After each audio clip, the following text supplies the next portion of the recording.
You should be the host here. We're laughing at you. We're both Munster people, die-hard Munster people, and we want them to do well. The Red 78 with Alan Quinlan and Niamh Briggs. Nobody knows Munster rugby better. I'd like to think I know a lot. Hi, Alan Quinlan here. Welcome to everybody. As always, Niamh Briggs is here with me on the rugby pod, the Red 78. How are you, Niamh? Good, Quinny. Good. Good weekend. Spurs won and club game won for the weekend. So brilliant weekend. Oh, good. Yeah. Well, the Irish game, we might have a quick chat about that in the end, but it was a bit crazy on Sunday what happened between Ireland and Italy. But we've no Munster game. We had no Munster game last weekend. We have one that we'll have a quick chat about. They're playing the Dragons at the weekend, but they're a weekend off. So we brought in a bit of heavy artillery this week. Former Munster and Ireland international, Billy Holland. You're very welcome, Billy. Thanks for joining us. Thanks, Quinny. Hi, Niamh. How are you? Hi, Billy. How are you keeping? Good. Thanks for having me on. It's a strange one, Billy, because normally it's myself and Niamh, but we've a down week. Sometimes we bring in some guests, but I would have played with you. You made your debut in 2007 for Munster. There would have been a lot of the old guard involved with Munster when you were coming through the academy, and we ended up playing together. Amazingly, makes me very old, but at least you're out of the game now. There's still some guys who are playing that I played with in the latter parts of my career. But what's it been like? You retired last year after 14 years, 247 caps for Munster. It's incredible. I think it's Donnacha O'Callaghan is the only one who's ahead of you. We had Dave Kilcoyne last week who joined the 200 club. What's life been like since you retired? We'll go back a little bit and look at your career in a few minutes, but what have you been up to and what's it been like out of the game? Yeah, thanks, Quinny. It's one of the few certainties in professional rugby is that it does come to an end and you can do all the preparation in the world and, think about it and plan for it, but when it actually comes to it, it's a big shock to the system. I would have had, between the academy and the senior setup, 17 years being involved with Munster Rugby, and as I said to someone recently, you used to get an itinerary on your schedule on a Thursday or Friday for what you were going to do the following week, where you needed to be at what time and wearing what. So 17 years of that, then all of a sudden you wake up on a Monday morning in July and your time is your own. So it's a big change, and I've embraced and I've really enjoyed it. I've tried to focus on the positives. I have a young family. I have a 5-month-old and a 2-year-old at home, so they keep me busy.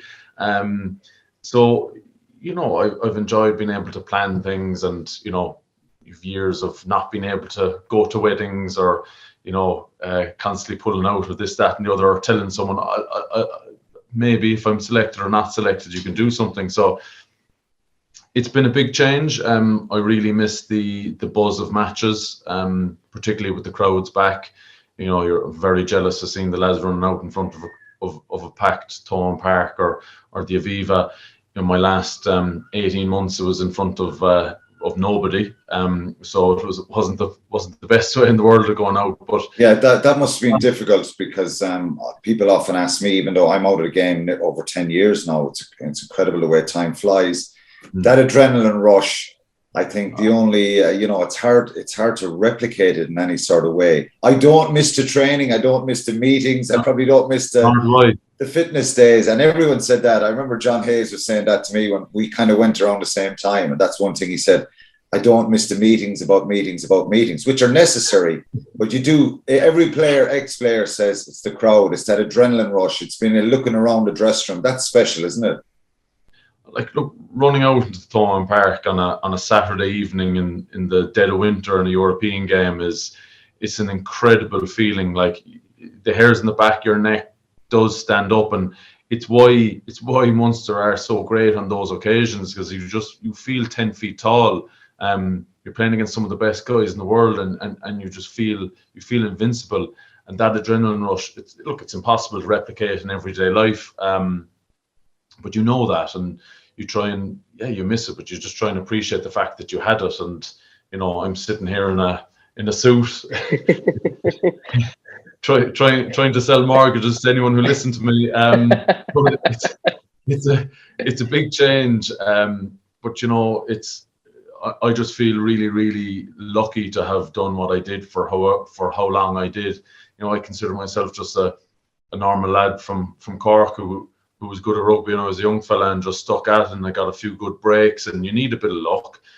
And I'm quite stubborn, determined, and you just stick at it. But yeah, I miss it. You said about I don't miss being sore. Towards the end, you play on a Saturday, you can hardly walk on a Sunday, you'd be worse on a Monday.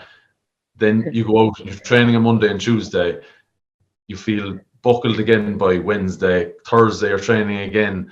I used to just about feel kind of getting there in terms of my body by Saturday morning, just to replicate it all over again.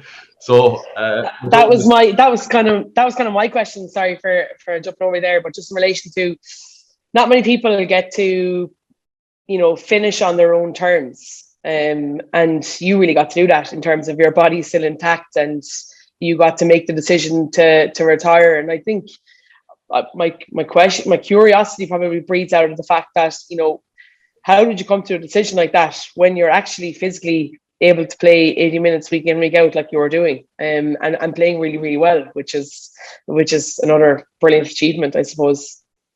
Yeah, I suppose I was very determined to finish up on my terms because I love Munster. I have seen it so many occasions where guys maybe stay a year too long and they're not playing for Munster, and they're maybe playing A games, or they're playing 5 or 6 games in a season. And I did all that when I was in my 20s. I played the A games. I played when the internationals were away.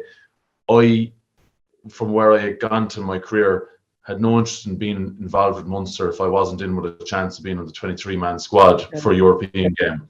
So it was kind of, my body was there. And the year before I finished up, I spent months kind of thinking, am I good enough to stay in it for another year? Am I going to make a decision to sign on for one more year and get into that 23-man squad? And I signed on, and I re-signed, and the following week RG Snyman signed, and then you injured him against Leinster. You dropped him. I'm only joking. If RG you could have brought him down a bit more gently, Billy, and caressed him onto the ground, from that lift against Leinster. If RG had been fit for the last 2 years, I'm pretty sure there'd be a trophy in Munster. So hopefully that'll happen sooner rather than later. But I was very determined to stay, if I was going to stay on, to be in with a shout of playing on the 23-man squad. And the first European game after I signed that last contract was, I wasn't selected, and it was the first game. It was Harlequins in Thomond Park, and it was my first time not being in the 23-man squad for Munster in the past. I think it was 37 or 38 European games of the previous 6 or 7 years. And I found that really difficult to take. But then the following week, I was involved against Clermont away, and it was like one of the most miraculous comebacks of all time. So I managed to get back in there. And the reason I retired, my body was beginning to slow down. It was taking me a long time to recover. It was getting more difficult to play. It's called age, Billy. It's called age. It comes to us. Catches up with us all. If you look back, and this is what intrigues me, because this is what I want to, and I think the listener would be really interested. You saw from 07 to, I finished in 11 and John Hayes did, and then maybe 12, 13, Wally, Paul O'Connell, Ronan O'Gara, Marcus Horn, Jerry Flannery. The list is endless. John Kelly, Anthony Horgan, all these guys that you would know really well. Mick O'Driscoll, a raft of players who won 2 European Cups. You were there in that time. You saw what the standards were like. You saw what the expectation was. It was kind of expected that we would be challenging and potential winners for domestically and in Europe. What was different, or was there anything different? Because look, it's 10 years. It's over 10 years since Munster won a trophy, and I sometimes say I feel that the pressure and expectation is a little bit unfair from that period onwards, when so many of those experienced internationals left. Would you agree that the expectation and the pressure was a little bit unfair on the groups you played with after that period?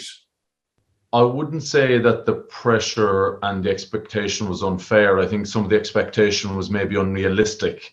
And, you know, when you wear the Munster jersey, you support Munster, you expect silverware. That is as a result of 2006 and 08 and what that team did.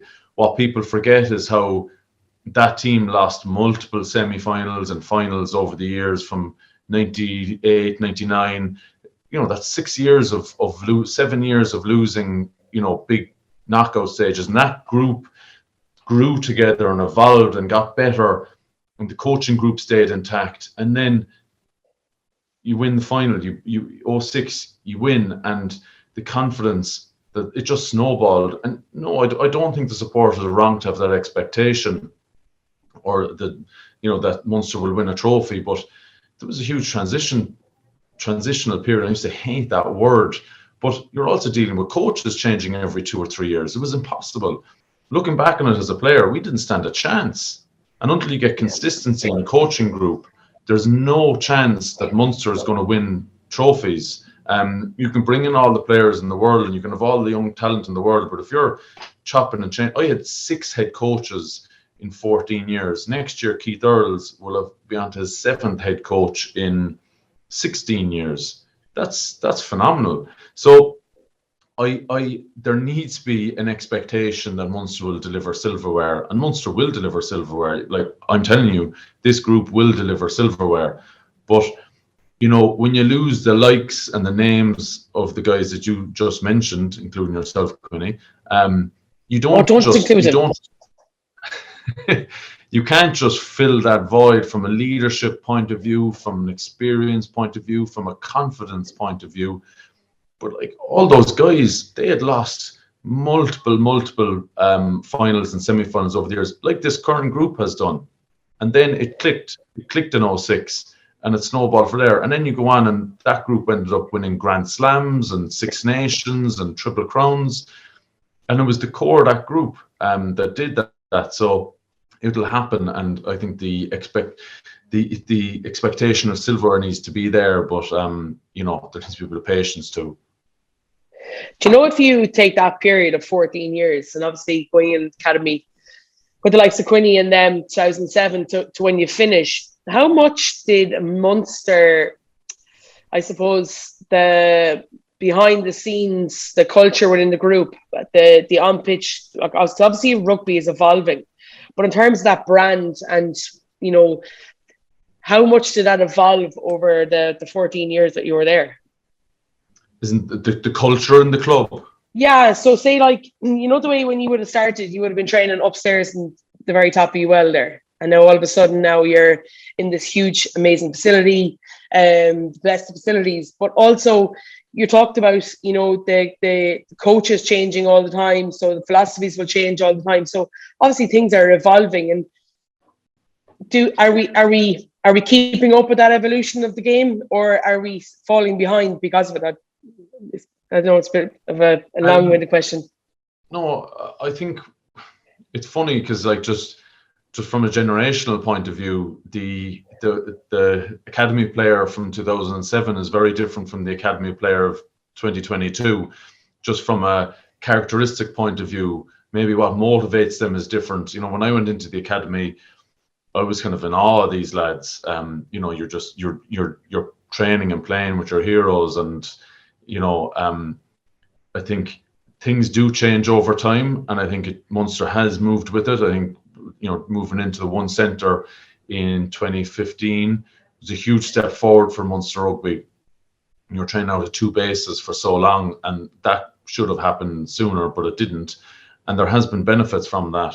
I think, you know, culturally, we were probably lost for a few years. I would admit that at the time we didn't think so, but we were definitely lost for a few years. We didn't have our sense of identity. You're trying to separate yourself from that group.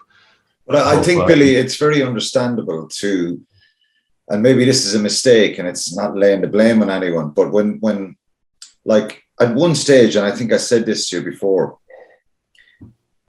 7 of the Munster forwards were playing for Ireland, and Simon Easterby was playing with them. I was the odd one out for a lot of that, and Simon was a brilliant player. We had Rod, Stringer, you know, a load of more Munster guys. It was 17 or 18 guys week after week up with Ireland, you know, that's where it was at. And then it is very, very difficult when you have so many players, internationals, not just top class Munster players, but internationals who leave it kind of in a period of 2 or 3 years. So I think it was very understandable that there was going to be a transitional period. I know, you know, it is a word that maybe frustrates people, but I think if there was any kind of sort of a mistake made, it was that maybe Munster's eye was taken off the ball a little bit, and maybe there was an expectation that level of player would come through, and that level of depth. It's not a criticism of the players you played with, but I think, and you probably admit this, it's the depth. You played on Friday nights and on Sundays with me over in Edinburgh and Scarlets when the international weekends were on.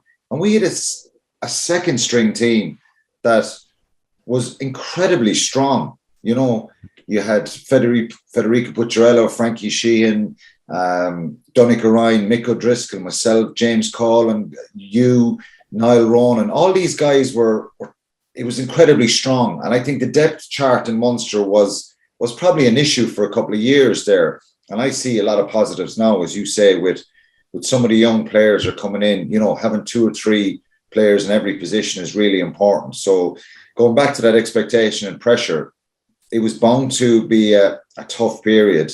And there has been some criticism, justified, some unjustified over the years. But I think it was always going to be a very tricky period, wasn't it?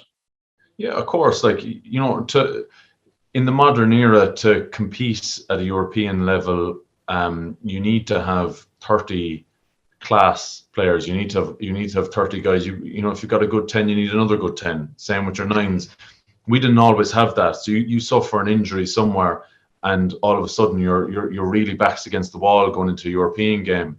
When you look at Leinster, the strength and depth they have now and have had over the last couple of years, we're getting there in Munster without a doubt. You see the team changing week in, week out. And when Johan van Graan came in first, I said this to him. I said, you need to change the team regularly, because it's short-term losses really for medium to long-term gain. And he has done that. And you see the guys he's brought through in the last few years.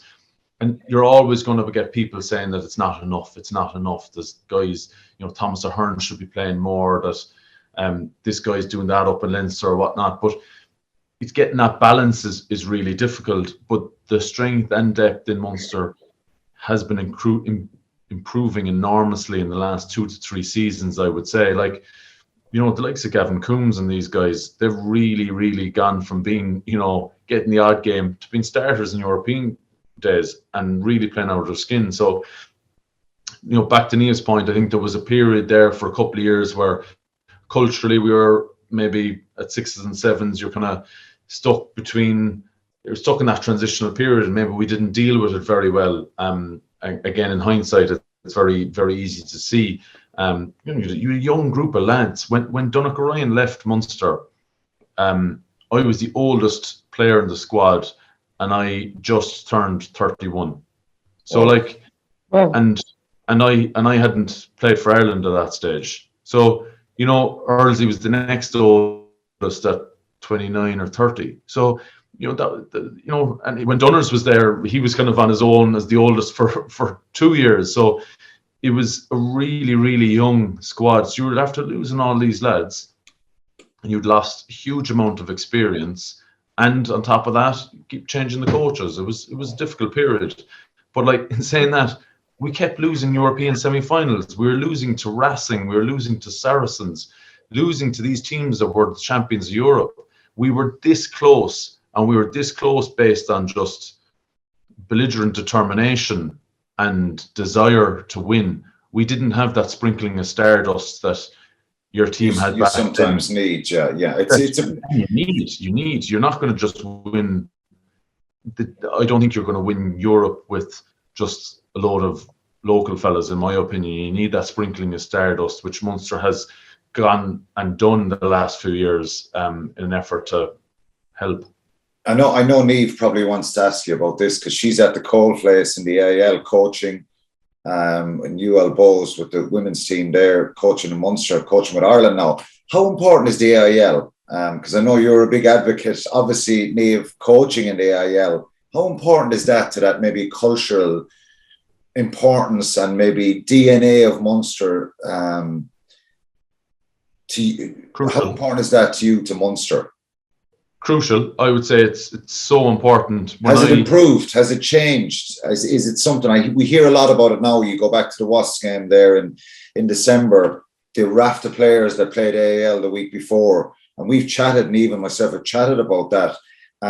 There's a sense that maybe we need to go back to our roots a little bit here and get guys out in the AIL playing week after week, and that's an important part of backing up Munster and giving these guys exposure and probably working with the clubs and using the clubs to identify talent as well.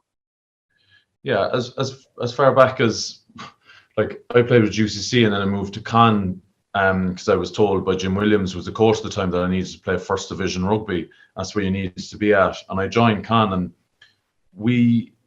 I played two memories of two games I played against Garryowen. One was a final, scorching hot day. You're playing against Earlsey, Damien Varley, all these. There was probably about 10 Munster players on that pitch out of 30 that day. It was a fantastic game of rugby. A year or two later, I'm playing for Caen, and we were 8 points down at half time. Ian Nagle got sent off for trying to puck the head off Conor Murray because Mike Sherry was winding him up. All Munster players, and we ended up winning that day with 14 men. And like Peter O'Mahony was fresh out of school. You Duncan Williams, you had Stephen Archer, you had Scott Deasy. All these lads are playing that game, and it, like, you can train all you want. You can, there's been great efforts at times for these A games, but until you are in a knockout game of rugby and your back is to the wall, of which Club Rugby provides this situation, you learn so much from that. You gain character. You learn how to win when your back is against the wall. You're down in Greenfields, and there's things you've been abused right, left, and centre from the players and the supporters. It's a great place to learn. It's my first senior game of rugby was in Thomond, playing for UCC against Thomond. And I'll never forget it. I got the head pucked off me, but you learn so much that day. And I think where it needs to go to, and I think it's getting there slowly, is you need to see all academy players and anyone who is not selected in a provincial squad playing club rugby. All those guys should be playing in a top division, an elite division, of which there's an unlimited number of players.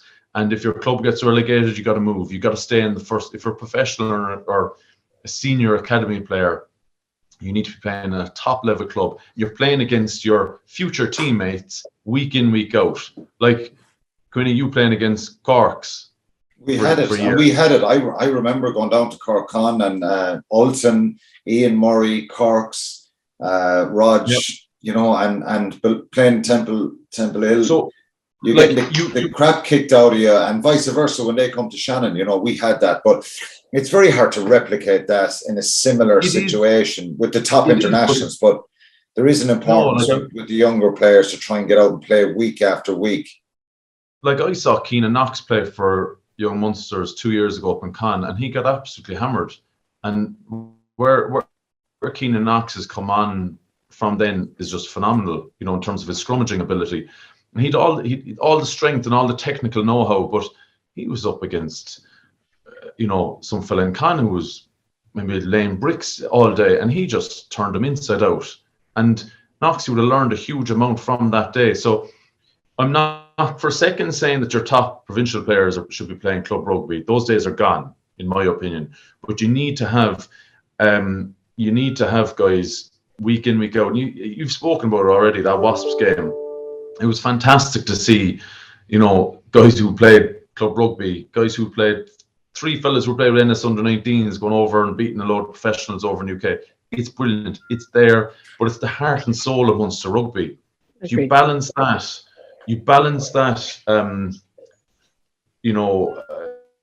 A sense of community and heart and soul from the club game with the professional coaching and professional development that guys are getting week in, week out on a daily basis with Munster, and you've got a real, and then, as I've spoken already, you bring in your sprinkling of stardust from abroad, your 2 or 3 guys who are going to make a massive difference, and you've got a he's speaking like a future CEO, isn't he, Niamh?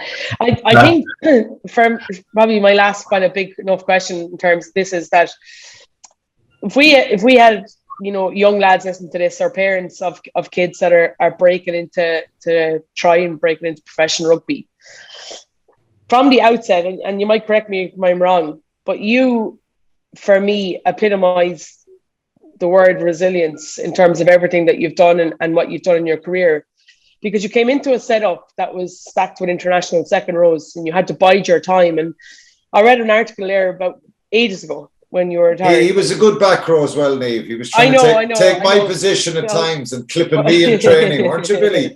You wore yourself. I didn't play hard enough. You were nearly 30 when you got your 100 caps for Munster, and then literally it was almost like you talked about luck earlier on, but it was timing, luck, but also your resilience to stay in it.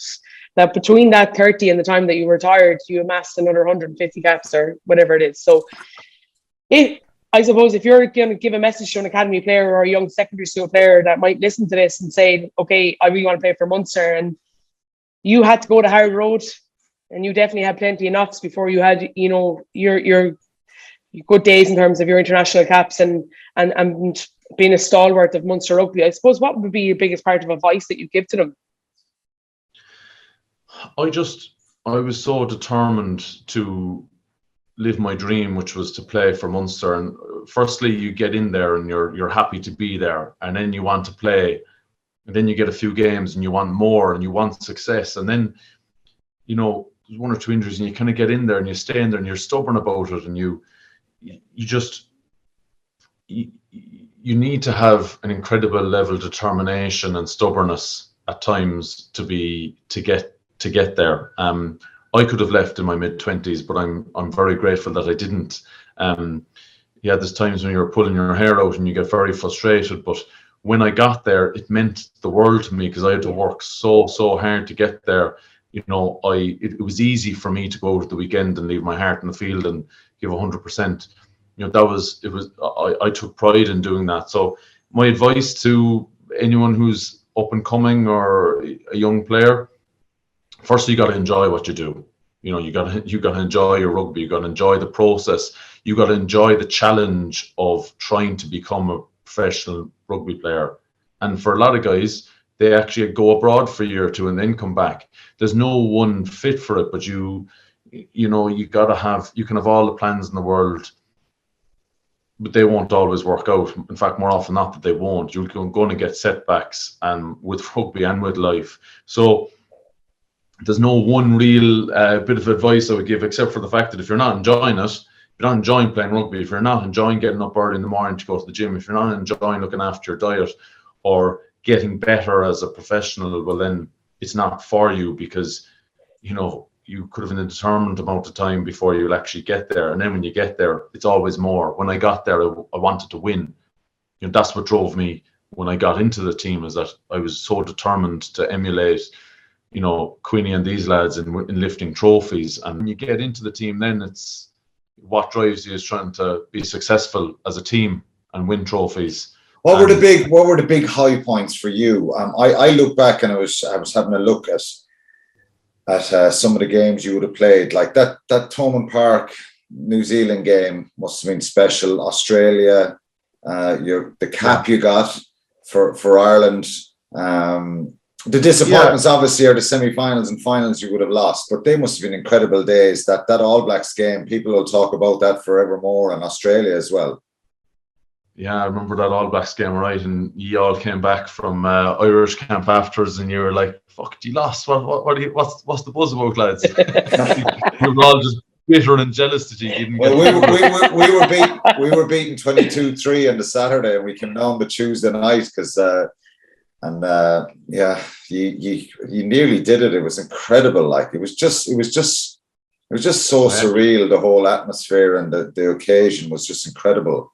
I actually watched that match back only a few months ago for the first time ever. I was I was heartbroken by losing that game. I probably didn't realise at the time how big an occasion it was, but it was, it was actually when LB Matheson joined Munster, and we went back looking at, we both played against each other that day, and we watched the match back, and you're 60 seconds away from beating the All Blacks in Thomond Park, but it didn't happen, and that's professional rugby. You don't often get plaudits for losing a game, but it was a phenomenal occasion. I suppose the game that, if I pick out one single game that I'm most proud of, it was the Axel game, as it's now known, in Thomond Park, where we beat Glasgow, and it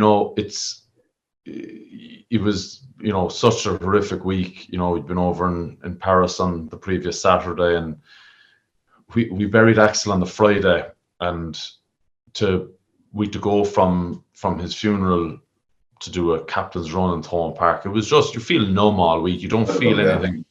And the senior players group that week, we had to make a decision earlier in the week. Do you play? Are you going to just not play? And you're considering, there's so many things to consider. If you don't play, what are people going to think of you? You're going to lose the points. And then it's really cliche. What would Axel have wanted you to do? And the one thing Axel wouldn't want you to have done was go out and fucking lose. So it's all well and good people saying, "Oh, Axel, I want you to have played," but like if you're gone out, but he would have. He would have. If he would have been even more pissed off, if you're gone out and lost. So there was a savage amount of pressure with no preparation, and what we did that day, I'm incredibly proud of everyone in Munster for that day, because it was, look, I think you could have taken Joe Soap or even yourself from the stand, Quinny, and you would have done a job that day and would have bet the head off the Glasgow fellas. But it was, I think for me, that really showed our resilience as a group. And after that, and people don't really talk about this, that just had such an effect on our squad. It built up such resilience that we went the rest of the season. We lost one more game that season. We had a phenomenal year. And that was like, Axel was trying to get something into our minds for months and years, actually, trying to get us to change something. And it's such a shame that it only really happened when he died. And it was like the pressure had been lifted off us. And, when we won that game against Glasgow, I think we were a different team after that. We saw how great we could be. And this is what Axel was able to see for years. We just couldn't see it. There was pressure that we talked about earlier was on us. And, Earlsy said, like, for anyone who hasn't, read Keith Earl's book. It's the best book you'll read. It's phenomenal. Yes. It's phenomenal. But he speaks in it about how you just realise it's only a game of rugby, and the shackles are off. And, I think that was a great sign of that season. But I like that was Axel, Billy, because I went back. I played with Axel under 20s, and I got to know him, and he was the kind of fellow who just shrugged his shoulders, and his attitude was, you just turn up and do your job. It sounds very simple. Know your job. When you were saying there, this is what he was trying to get into our head. When Axel turned up for the job, there was a focus, and there was a kind of a determination that you go out and you do the job, and that's the way he was as a player. It was tough for him because he was coach in that transitional period. He got his kind of dream job, got criticism. I was one of the ones who criticised the team in 2000, that Stade Francais game. But I keep saying to people, Munster, you played Ulster the week before. If you lost that game to Munster, it would have been the worst run of losses for Munster in history, which is, there's no real relevance to that. But I remember being in Belfast the week before. He played a strong Ulster side up there. You played. And it was an incredibly passionate, determined, full of pride performance where you beat Ulster. And I remember being on Sky and saying, that's Munster for me. It isn't about necessarily having a right to go out and win matches every week. It's kind of wearing your heart on your sleeve, being incredibly proud to put on the jersey, being a custodian of the jersey. And then the week after, I think the standard kind of just dropped. And I would have been in a situation there where I had a rant about it. And I spoke to Axel the week after, and it was incredible. He just said to me, look, I don't have a problem. It's just, there's different sorts of pressures, there's different challenges we have. And my rant was more at Munster that he needs to get more support. The team needs more resources. They need to improve more. And but Axel was just that kind of fellow who was just like shrugged his shoulders and said, do your job, know your job, which is, and you know, it was an incredible time for you guys having to go out and play that game. It was just so surreal, the whole thing. Yeah, look, it was a really difficult period for Munster. That game up in Ravenhill you speak about, I take huge pride in that as well. It was I had broken my ankle playing for Merging Ireland that summer. So it was my first game back, and you know, I hadn't been able to get into the team. Mark Chisholm had been signed, and you know, he'd been signed to, you know, wear that number 5 jersey was an impossible task of taking over from Paulie, and you know, we'd been struggling, and the thing is with that group, there was glimpses of it, but it just wasn't consistent enough. We didn't have that strength and depth you talk about. We didn't have the confidence. You know, Axel was under pressure. He was getting unjust criticism from supporters and justified criticism towards the club. We were just all over the shop. But it was only 6 months later, well, 9 months later, that Glasgow game and that season happened. So it was there, it was building. But the expectation was there that we were just going to win, that we were going to win trophies, and it was impossible. You know, looking back on it, and the bodies you had there, the experience that was there, you know, some of the signings that came in back then just weren't what of Munster standard. You know, you're bringing in fellas now who are World Cup winners. You were bringing fellas back in your day who were World Cup winners. So it was a crossroads. And, there was some stuff there. It was a tough time for Munster, but you know, you also had guys like Peter O'Mahony was captain. He was the only young fella. Like, it was a really difficult thing, and we got out of that hole, and we grew as a team. We just didn't. That group hasn't gotten over that last hurdle yet, but it will get there. And that group has gone through so much together, and there's been a huge amount of resilience built up in that squad. But they're going to get there. They're going to get there soon. And I think, you know, as I said already, we just need to keep a coaching group in place for more than a few years to make that happen. Agree. Yeah, definitely. We have Niamh and myself have been picking. We have this piece where we call "Are You Watching Andy Farrell?" Picking Munster players in the last number of weeks. Just players who maybe are pushing to get into the Irish squad and potential guys who can play for Ireland. Niamh, you can go through with Billy who we've picked. Who have you picked so far? Well, we've had a kind of an array, mostly forwards, to be fair. Jack O'Donoghue, Gavin Coombs, John Hodnett, yeah. So, Scott Buckley, you picked Scott Buckley. I think he's going to be good. If you were to pick one, Billy, someone who you think can go on and play for Ireland and be a real mainstay for Munster and grab the attention of Andy Farrell in the next short, medium to short term or long term, whatever way you want to look at it. I'll go medium term, and I'll say without a shadow of a doubt, Thomas Ahern. I think Thomas. Yes, a good Waterford boy. She's delighted now, Billy. She's delighted. More Waterford people coming through. I think in the short term, and he's not one for the future, I think Jack O'Donoghue, who has been outstanding for Munster this season, he's playing. I keep texting him saying that's the best I've ever seen you play, and it's kind of really beginning to grate on me that every week I need to stop reading the text. But he's playing some fantastic rugby for Munster at the moment. The back row for Ireland is phenomenal at the moment. Yeah. I'd love to see Jack get an opportunity. It's difficult to complain about anybody who's in the Irish squad at the moment because they're playing incredible rugby. They're doing so well. I think Thomas Ahern, he has it all. He is incredibly athletic. He's strong. More importantly, he's so coachable. He has a desire to learn. He's a desire to get better. Even since I've left, he'll text me or call me, ask me a few line-up questions.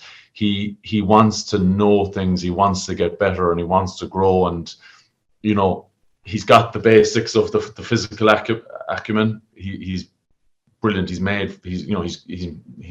got that, and the rest of his game is developing at a rate of knots. And you'll see him being a mainstay for Munster and Ireland. Not going to put a time frame on it. It doesn't matter. He's outstanding. Love it. I love it. Considering that he started off at full back, his development has been huge over the last few years. I've never seen it, but apparently the scrum half used to put up a box kick, and Thomas used to just run along, and he's 6'10", he'd just stand there like that and catch the ball over his hand, and all the little wingers who were jumping up around him to try and take the ball, and he's got great natural skills, and a good local man. Love if you were Billy, we'd love to stay chatting all day, but we can't, unfortunately, because you have to go back to work. Just tell us about the job quickly, and I'm going to finish with what kind of message would you say to the Munster fans then. So just tell us what you're doing at the moment. What's your day like? And I know your dad, who's a great friend of mine, and he was my Munster manager for many years. One great story, I think I've shared this with you before. In 1997, when I started with Munster, we got our first contracts, part-time contracts, and Johnny Lacey, who's the former international referee from Tip as well, Johnny had a company car, and Johnny was driving up and down to Cork for the training, and I had no car, so I was in the car with Johnny all the time. But I was putting in for expenses for going to Cork as well. Well, Johnny was putting in legitimate expenses with your dad. And then he called me one day and he said, here, what's the story? You have expenses in there for the last 2 or 3 months for driving mileage to Cork for training. And I said, yeah. He said, there's only one small problem, he said, Quinny. And I said, what's that, Jerry? And he said, you don't actually have a car, Quinny. And I kind of was scratching my head saying, well, yeah, I suppose, Jerry, you're right. But anyway, he said, listen, we'll say nothing. We'll give you the expenses anyway. You're only on a small few bob. But your dad was just a legend. He was brilliant with us because he put the fear of God in us. And then he was one of the lads, you know what I mean? If there was any sort of messing on away trips or anything, the call would be going out. It was like the school principal, Hall is coming. He was just great crack. He was just brilliant crack. But you're working with your dad now, so you're working with. Does he put the fear of God in you? I think you got that all out of him all those years ago. I think he used up all of that on you over the years. No, I'm inside in EBS selling mortgages in Cork, and it's great. I'm getting out meeting people, and it's really exciting. I spent a good few months just learning the ropes, and because you didn't want to be the rugby fella who was coming into the home and didn't have a clue what you're talking about. So I take pride in helping people who are setting off on their mortgage journey, and it's really exciting. You're meeting loads of young couples and helping them on what isn't the most straightforward journey in the world, but it's great. And I'm once again learning the ropes from the old fella. So it's great. I'm enjoying it. Missed the rugby, obviously. But this is, it's good. I'm enjoying it. Message for Munster supporters, was that the other question? Yeah, I think, and that's Niamh and I were talking about this. It's trying to have a realistic expectation, as that you were talking about. And Niamh, you probably want to come in this. You're a coach as well. What kind of expectations and pressures? And realistic expectation do we think we should have for Munster? Yeah, I think this season, I think it's kind of been a slow burn. It's been a real funny season. I think it's been a slow burn of a season. I have great hopes for something special happening this season. It's kind of been strange, and maybe I just feel like that because I haven't been involved in it. I feel close, but a million miles away at the same time. But I think you're going to get guys coming back from the Six Nations in a great run of form. You're going to get, hopefully, the likes of RG Snyman back, Damon Dialande, hopefully having a few big performances. And, it's a real tight group, that coach group that's there at the moment. They're an excellent group. The four of them, they're brilliant. And I hope and I'd like to think that they're going to tap into the finality and the the kind of end of a, I suppose, an era of this season and this group ending, and they'll tap into something. Next year, it's going to be difficult to win something next season, in my opinion, because you're going to have a new coach, you're going to have a new philosophy, a new way of playing the game.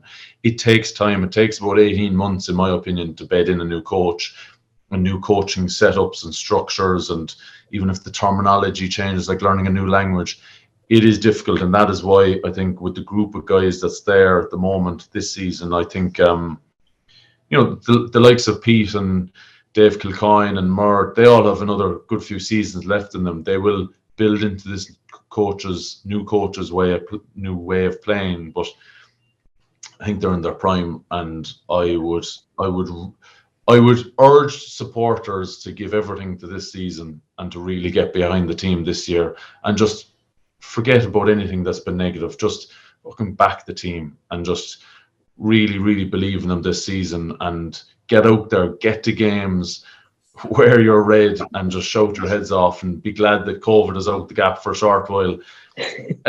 And then next season, deal with that. It's a new beginning. It's a new start again. But that's the guys. I know the guys, and they're so focused. They're so focused on getting silverware this season, and they're in a good place. They're kind of, they're in their top ranked team or top third ranked team in Europe. Great position there, and kind of been in the long grass a little bit in the domestic in the URC, and that's a good place to be. Sometimes we've been out top for the season and you just come unstuck at the end. No trophies are won at this time of the year. Yeah. So I think we're building nicely. Love it. I love that, Billy. Yeah, Billy, cheers. Thank you for that. That's episode 21 of the Red 78 done and dusted. To make sure you get your podcast straight to your phone every week, just search for the Red 78 wherever you get your podcasts. And don't forget to get in touch with your thoughts on the game this weekend. Munster played Dragons. It's a pretty busy period, Billy. Nine games on the bounce now, starting on Saturday. So that kind of message you're saying is for people to get behind Munster. It's really important in this next period of time, because this is where they can make a drive. There's no guarantees that, and as I've said this always, Munster have no divine right to win trophies, but hopefully they can put themselves in a position to try and be contending for Europe and for the URC as well, and give it their all between now and the rest of the season. Niamh, thanks so much. To you, probably it was more me asking more questions from Billy, because I'm just intrigued by his calmness as a player when I was there, even as a young fella, and his pride in putting on that jersey, and obviously that resilience that you spoke about, Niamh. There is a great message in that, Billy, and I'm not patronising you. I think to be there for 14 years is an incredible achievement in a really tough environment, because it's not easy to be a professional player. In any club or in any sport. There's sacrifices, pressures week after week. You've got to try and manage that with your family and your friends and everything, your personal life. So Niamh was making a brilliant point about that resilience piece and what you've achieved, Billy. So a big thank you for joining us. I'm sure people will really enjoy listening to what you have to say about your own career and Munster going forward. So thank you so much for that, Billy. And thank you, Niamh, as well. She's a beaming smile on her face, Billy, because you mentioned another Waterford man, Thomas Ahern. So that's it for this week. Get in touch with some tweets directly to Niamh or myself, and we'll talk to you next week.